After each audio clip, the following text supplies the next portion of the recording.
మీ business ఏదైనా మీ ఊర్లో promotion చేయాలంటే అది సుమన్ టీవీతోనే సాధ్యం. ఇప్పుడే సంప్రదించండి.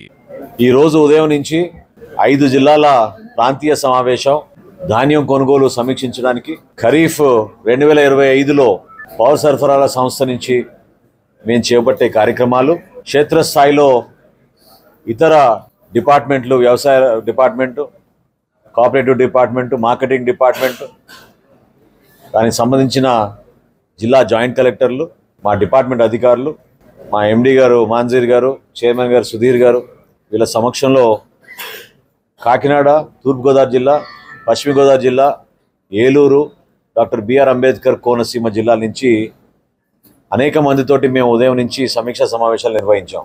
ప్రధానంగా గత సంవత్సరం ధాన్యం కొనుగోలు విషయంలో ఒక మార్పు తీసుకురాగలిగాం. గౌరవ ముఖ్యమంత్రి గారు చంద్రబాబు నాయుడు గారి ఆలోచనతోటి ప్రతి రైతుకి మేలు జరగాలి, రైతులు ఇబ్బంది పడకూడదనే ఒక తపనతోటి మా ప్రభుత్వం ఆలోచించి కొత్త ప్రణాళికతోటి ముందుకొచ్చాం. గౌరవ ఉప ముఖ్యమంత్రి గారు పవన్ కళ్యాణ్ గారు ప్రత్యేకంగా ప్రతిపక్షంలో ఉన్నప్పుడు ఆయన చేసిన పోరాటాలు, ధాన్యం కొనుగోలు విషయంలో రైతు పడుతున్న ఇబ్బందులు గుర్తించి ప్రత్యేకంగా మేము కొన్ని వెసులుబాటు కల్పించి గత ఖరీఫ్ మాసంలో 35,94,000 మెట్రిక్ టన్నుల ధాన్యం సేకరించాం. దాదాపు 8,282 కోట్ల రూపాయలు ధాన్యం సేకరించి 24 గంటల్లోనే రైతుల ఖాతాలోకి ఆ డబ్బు జమ చేయగలిగాం. ఇదే కాదు, వైఎస్ఆర్సీపీ ప్రభుత్వంలో వాళ్ళు చేసిన అనేక ఇబ్బందికరమైన పరిస్థితుల్ని దాటి రైతుకే వెసులుబాటు కల్పించాం. వాళ్ళు కోరిన విధంగా ఏ మిల్లు కంటే ఆ మిల్లుకి అమ్ముకోవచ్చు. క్షేత్రస్థాయిలో తేమ శాతం విషయంలో కానివ్వండి, గోతాల విషయంలో కానివ్వండి, ట్రాన్స్పోర్ట్ విషయంలో కానివ్వండి, ఎప్పుడు కూడా రైతుని దృష్టిలో పెట్టుకుని ఒక అడుగు ముందుకేసి మేము నడుచుకుంటూ వచ్చాం. 1,674 కోట్ల రూపాయల బకాయిలు గత ప్రభుత్వం ధాన్యం కొనుగోలులో చేసింది మర్చిపోయి వెళ్ళిపోయిన విషయం రైతులందరూ కూడా ఆందోళన ఉన్నప్పుడు మా ప్రభుత్వం తీర్చింది. ఆ విధంగా కార్యక్రమాలు చేసుకుంటూ వచ్చి 1,243 రైతు సహాయ కేంద్రాలు, అదేవిధంగా 691 రైస్ మిల్స్ని గుర్తించి రైస్ మిల్లో కూడా మేము ఆ వెసులుబాటు కల్పించాం. బ్యాంక్ గ్యారంటీల విషయంలో కానివ్వండి, చాలా పారదర్శకంగా ఆన్లైన్ ట్రాన్సాక్షన్ చేసుకుంటూ, అదేవిధంగా టెక్నాలజీని ఉపయోగించి జీపీఎస్ ద్వారా ప్రతి ట్రాన్స్పోర్ట్ వెహికల్కి కూడా ఎప్పటికప్పుడు మేము సమాచారం తెప్పించుకుని 6 గంటల కన్నా ఎక్కువ జాప్యం జరిగితే ఒక అలర్ట్ మెకానిజం ఏర్పాటు చేసి కల్లాల దగ్గర నుంచే రైతుకి ఆ సహాయం అందించడానికి కోసం ఒక ప్రయత్నం చేశాం. ఈ సందర్భంగా కూటమి ప్రభుత్వం వలన రైతాంగానికి ఏ విధంగా ఆదుకున్నామో మీ దృష్టికి తీసుకురావాలి. ఎందుకంటే కేంద్ర ప్రభుత్వంలో ఈరోజు నరేంద్ర మోడీ గారి నాయకత్వంలో, రాష్ట్ర ప్రభుత్వంలో మేము చేస్తున్న అనేక కార్యక్రమాల్లో భాగంగా కనీసం మేము చేస్తున్న ప్రతి కార్యక్రమం రైతుని దృష్టిలో పెట్టుకుని మేము ముందడుగు వేస్తూ వచ్చాం. ఈరోజు కనీస మద్దతు ధర ధాన్యం కొనుగోలులో కామన్ గ్రేడ్ వెరైటీని 2,369 రూపాయలకి, అదేవిధంగా ఏ గ్రేడ్ వెరైటీని 2,389 రూపాయలకి కేంద్ర ప్రభుత్వం నిర్ణయించింది.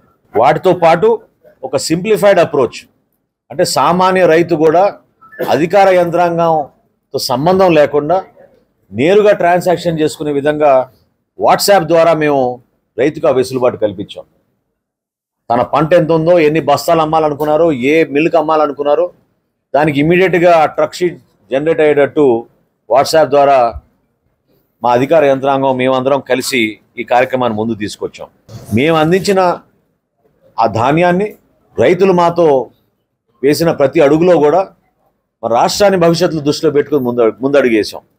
ఎప్పుడు లేని విధంగా మధ్యాహ్న భోజనం పథకంలో ఈ రోజున ఫైన్ క్వాలిటీ రైస్, అంటే సన్న బియ్యం మన బిడ్డలకి మంచి భవిష్యత్తు ఉండాలన్న ఉద్దేశంతో రైతు సోదరులు పెద్ద మనసుతోటి బీపీటీ కానివ్వండి, సోనా మసూరి కానివ్వండి, వాళ్ళు పండించింది వాళ్ళు ప్రభుత్వానికే అమ్మడానికి మొగ్గు చూపించారు. ఈ రోజున ప్రభుత్వంలో ఉన్న 41,000 పాఠశాలలు, 4,000 సంక్షేమ హాస్టల్స్కి మేము ఈ రోజున మధ్యాహ్న భోజన పథకం అద్భుతంగా మేము ప్రజల్లోకి తీసుకెళ్ళగలుగుతున్నాం. వీటన్నిటిని దృష్టిలో పెట్టుకుని కేంద్ర ప్రభుత్వం మొట్టమొదటిసారి ఆంధ్రప్రదేశ్ చరిత్రలో నేను గతంలో చేసిన వివరాలు నేను మీకు చెప్పాను.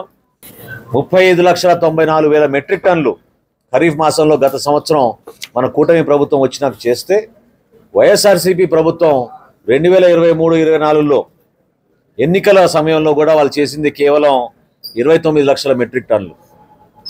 ఈ సంవత్సరం రాష్ట్ర వ్యాప్తంగా ఖరీఫ్ కోసం ప్రత్యేకంగా 50 లక్షల మెట్రిక్ టన్నుల ధాన్యం కొనుగోలు చేయడానికి మేమందరం కూడా సిద్ధమయ్యాం.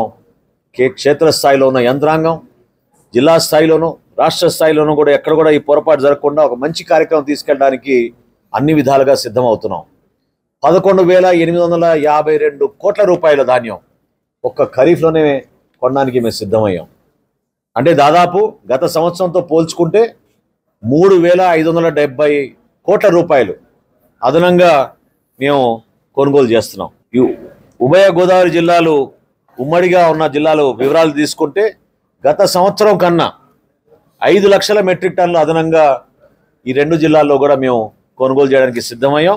అందులో తూర్పుగోదావరి జిల్లాకి 4 లక్షలు, పశ్చిమ గోదావరి జిల్లాకి 5 లక్షలు, కోనసీమకి 3,50,000, కాకినాడ జిల్లాకి 3 లక్షలు, ఏలూరు జిల్లాకి 4 లక్షల మెట్రిక్ టన్నులు ధాన్యం సేకరించేటట్టు ఇంతకుముందే మేము మిల్లర్లతోటి, రైతులతోటి, రైతు సోదరులతోటి, అదేవిధంగా సొసైటీ అధ్యక్షులతోటి, మా అధికారులతో కూడా ఈ సమాచారం ఈరోజు వాళ్ళకి అందించడం జరిగింది. సో రాబోయే రోజుల్లో ధాన్యం కొనుగోలు కేంద్రాలు కూడా గతంతో పోల్చుకుంటే ఒక వారం ముందే మేము ప్రారంభిస్తాం.